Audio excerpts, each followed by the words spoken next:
dhe ne do ta kujtojmë në vazhdimsi atë histori, sepse është historia e një populli bashkë. Është një popull e cili nuk e ka pranuar kurrë pushtimin, nuk ka pranuar zgjedhjen e huaj dhe nuk do të jetë asnjëherë e qetë nëse do të ketë tendenca tilla.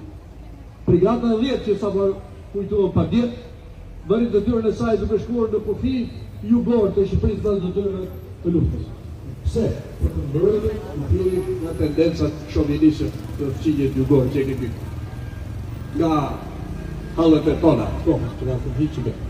Dërsa brigada e 11 të realizojë detyrën që u tha edhe në material, për të mbrojtur Bregdetin, për të mbrojtur historinë, për të mbrojtur vlerat e asaj lufte që u fitua me gjak dhe sakrifica. Ja 28.000 dëshmor, të cilët kemi detyrimin tonë të gjithanshëm për të rikujtuar, për të përkulur, për të nderuar dhe për të netër gjithmonë, si thonë atë rrugë heroike. Dhe ne do ta bëjmë këtë detyrë sepse është në shpirtin dhe gjakun e cili do shqiptari, por dhe organizata që e ka obligim të padiskutueshëm. Ne do të jemi në luftë kundër çdo tendence që hedh balt sot mbi këta burra të mëdhenj të kohës. Kushdo qofshin ata, nga cila anë që të vinë, dhe nuk do të lejojmë të përbalten ai gjak, sepse çdo kilometër i popullit shqiptar ka një dëshmor të vetëm.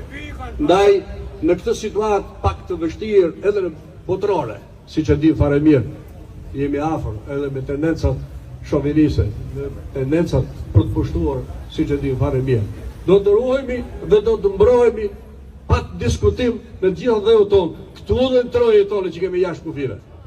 Ndaj dhe ne evokojmë të ditë për të mos harruar asnjëherë atë që bën të parë ta. Lavdi partizanët brigadës 11 sulmuese. Lavdi dëshmorëve të saj, lavdi dëshmorëve të gjithë kombit, rrof populli i fjerit dhe me gjërë.